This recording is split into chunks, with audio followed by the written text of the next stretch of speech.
Okay, so we've done some equations. We've done slope, distance, midpoint, and we looked at how we could use some of that to prove whether or not we had a trapezoid based on some coordinates that we were given. We want to take that to the next level now, okay? So we talked about trapezoids needing one set of parallel sides, at least one set of parallel sides. We want to jump up to the next level of that. So real quickly, start by defining what is a parallelogram. So a parallelogram, you should remember this from earlier in the year, is a quadrilateral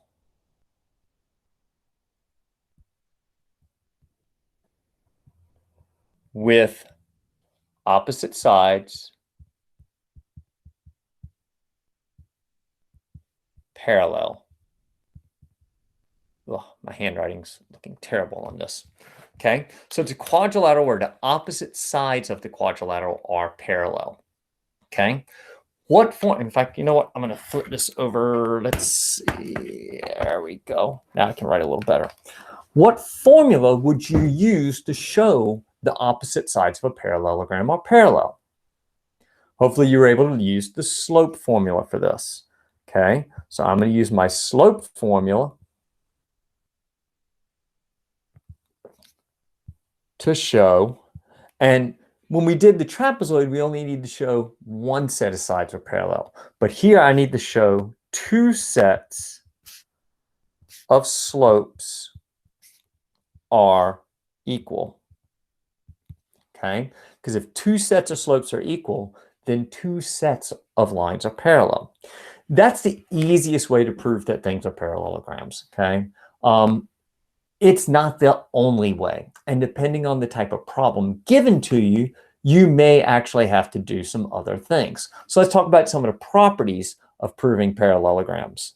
So some things we know about parallelograms. Besides the opposite sides being parallel, the opposite sides are also what? Congruent.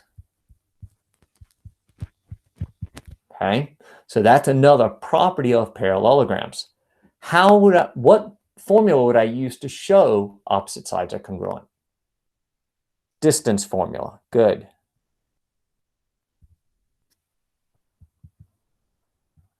And I would need to use the distance formula to show two sets of opposite sides,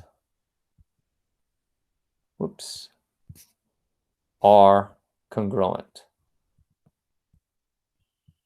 So you need to show these two are congruent and these two are congruent, okay? What about the diagonals of a parallelogram? What do we know about the diagonals of a parallelogram? Now, hopefully you did not say that the diagonals are congruent. That is not true in a parallelogram necessarily. However, the diagonals are bisectors of each other. Okay? They bisect each other. They cut each other in half. What equation would I use to show that they bisect each other? Not the distance. Taking distance and dividing it by 2 doesn't do that. That'll tell me half the length of each side, but it won't tell me they bisect each other. We talked in our first lesson and said we could use midpoint to show both diagonals have the same midpoint. That will mean they bisect each other. Just using the distance and cutting it in half tells you that the lengths are the same, but it doesn't necessarily mean that they will bisect each other. You can cut something in half without knowing that you're both bisecting, okay? So it takes the midpoint formula. Now, the other thing that you can use for parallelograms that a lot of people forget about, and it doesn't get used often, is you can take one set of sides of a parallelogram and show that they are both congruent and parallel. Okay? If one set of sides are both congruent and parallel, then you're able to say it's a parallelogram. So to do that, I'm going to need two formulas. I'm going to need to use distance and slopes of two opposite, or how about we say one pair of opposite sides, okay, of one pair of opposite sides are the same. Okay, so there's another way to prove that parallelograms, that a figure is a parallelogram. Generally though, like I said, I tend to go with the definition. I tend to go with slopes. Plus slopes are easy to calculate. Distance formula, people tend to make mistakes on the distance formula with all that big square root and stuff like that. Slopes are very easy to work with, so I tend to use the slope formula the most, okay? But like I said, sometimes depending on the problem that's given to you, one of these other methods may be easier. So you always want to have more tricks, more different ways to do something. Don't always rely on just one way, okay? But for the sake of these problems, let's keep it easy. I want to prove that this quadrilateral is a parallelogram. So the minute I see that, I think to myself, what do I have to show? Well, I have to show, what do we have to show to prove it's a parallelogram? So I need to show opposite sides are parallel. How do I show the opposite sides are parallel? I need to use my slope formulas. So I need to get the slope of AB, which would be 5 minus 3 over 2 minus negative 3. We're going to calculate that slope. Now, just to save us some time, why don't you take a moment and calculate all 4 of these slopes? And we will need all 4 of them here. Unlike the trapezoid, we only really needed 2 once we found them. In this case, I need all 4 slopes. So I want the slope of AB, the slope of BC, the slope of CD, and the slope of AD.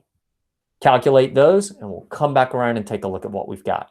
Go for it. All right, so you've calculated your slopes. Now we've got all our information here. So here's what I'll ask you now. Looking at your slope calculations, correcting them from what you see here, what do these numbers tell you about the sides of this quadrilateral? So looking at my solutions here, I see that 2/5 at that slope and 2/5 for that slope. I see a -1 here and a -1 there.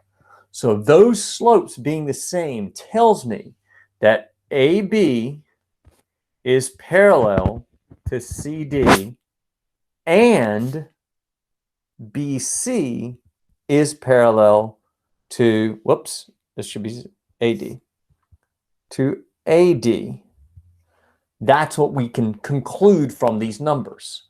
And that conclusion allows me to say that ABCD is a parallelogram because of what? Because 2 sets of opposite sides are parallel. Not because slopes are equal, not because slopes are congruent, because the sides are parallel. And if you just said because the opposite sides are parallel, that would count as well. When you say the opposite sides, it's implying all opposite sides. That's why we can't say the opposite sides of a trapezoid are parallel, because that would imply every opposite side. But with this, if you just said it's parallelogram because opposite sides are parallel, that's good. I'm good with that. Okay? So this is what you're going to do. You've got a CAMI form to fill out. If you want to type in the fill in the blank stuff, that's fine. But if you want to write it in, that's good too. And then you've got one problem to do just like this. Okay? We'll continue on with our next set of lessons. Bye for now.